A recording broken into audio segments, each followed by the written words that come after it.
What is your reliability costing you? Not the visible cost. We all see the long hours. I'm talking about the invisible strain, the 27 open tabs of your brain that never closes, the low level awareness that makes rest feel like a chore, the feeling that if you stop carrying it all stops moving. If your life looks solid on the outside but feels heavy on the inside, this is for you. We're diving into step 4 of the return method, understanding the cost. I want to talk to you about something most high achieving women don't think about until very late in the game. I know I did. The cost. Not the visible cost, the hidden one.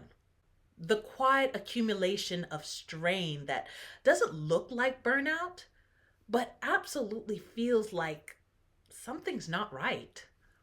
But everything is technically working. You're functioning, you're producing, you're showing up. From the outside, your life looks solid. And yet, internally, there's this subtle, constant pressure. Like something is always on, like your body never fully powers down. If that feels familiar, this conversation is for you. Today, we're in the 4th step of the return method. If you want to see my previous videos on the return method, click right here. Today, we're talking about you.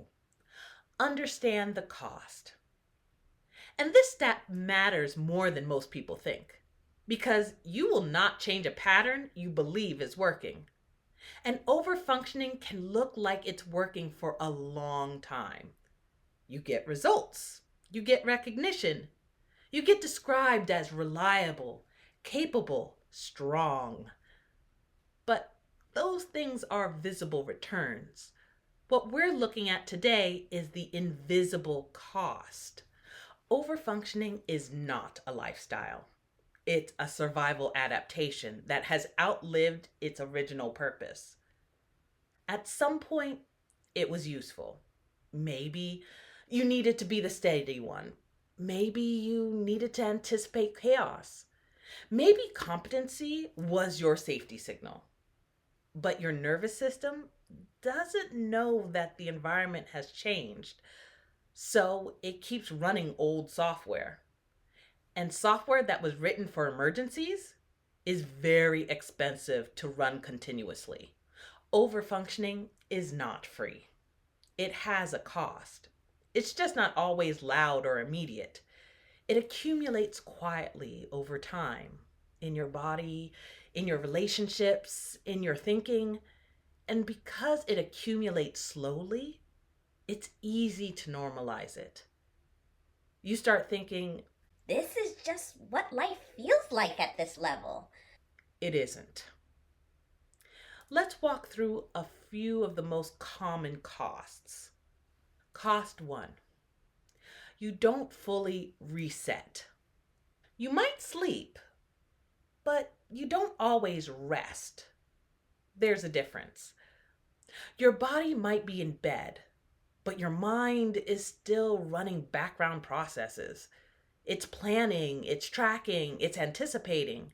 It's like you have 27 open tabs in your brain and none of them are fully closed. So even when you wake up, you're not really restored. You're functional, but not replenished. And over time, that matters. And eventually, something has to give, even if it's subtle. Cost 2. You're always slightly on. This one is harder to notice because it feels normal. You're not necessarily anxious, you're not panicking, you're just available. You're available to solve, to respond, to anticipate. Even in moments where there's nothing actively wrong, there's this low level readiness in your system, like you're waiting for the next thing.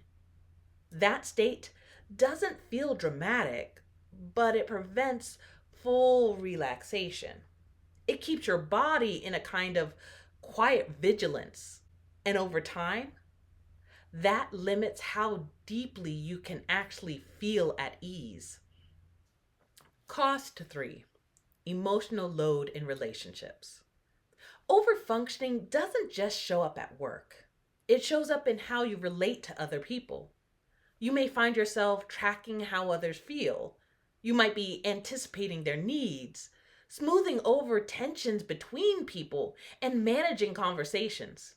And again, this can look like care. It can look like love.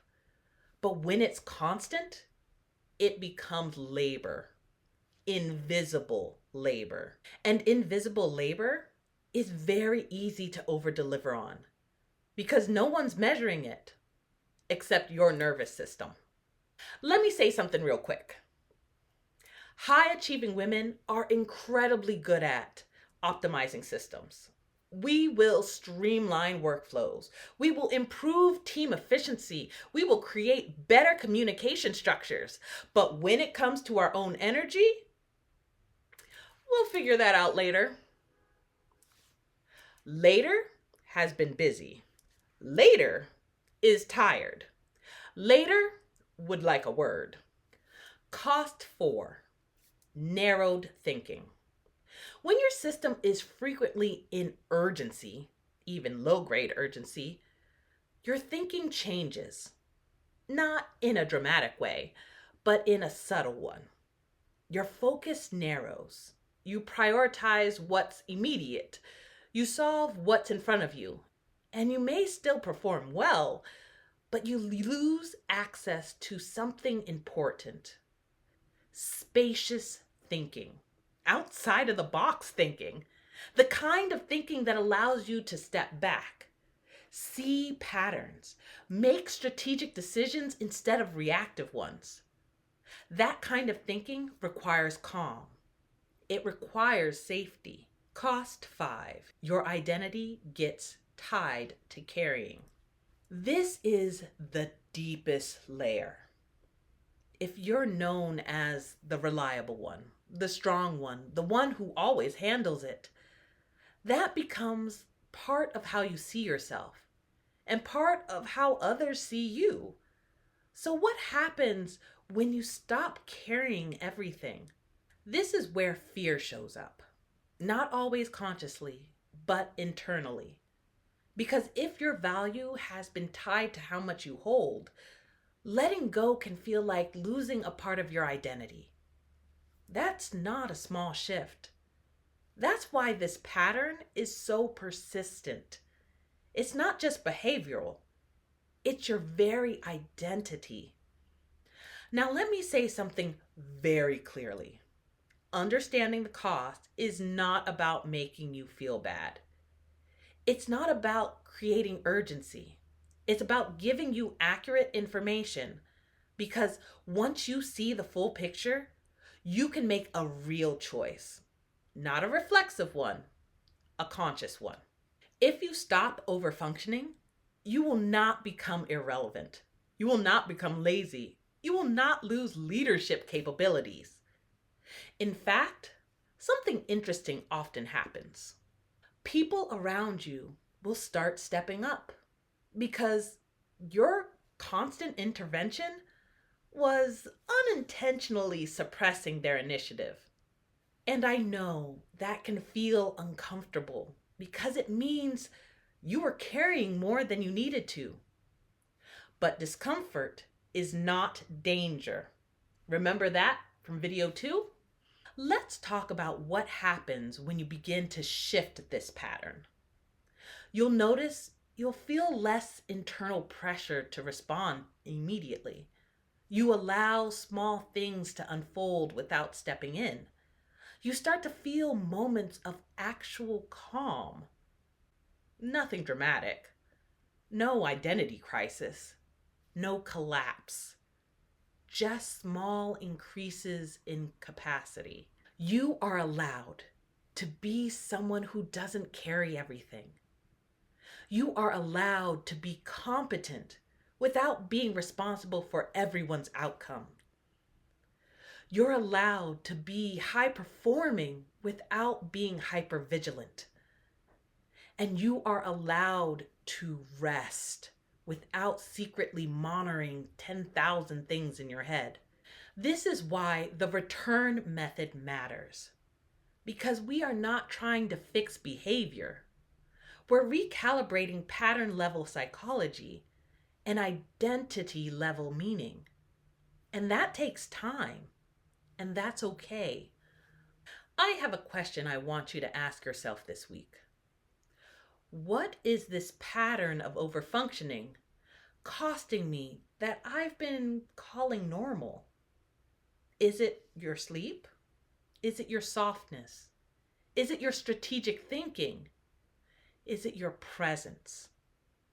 You do not need to answer immediately, because the moment you do see the cost clearly, the desire to shift begins to feel natural, not forced. If this is resonating, comment return below. Because naming what you're seeing matters. And because it helps this conversation reach other women who are living this same pattern.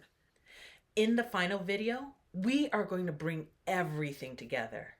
And we're going to talk about how you actually begin to operate differently in a way that protects your performance and your capacity. And I'll see you there. Bye-bye.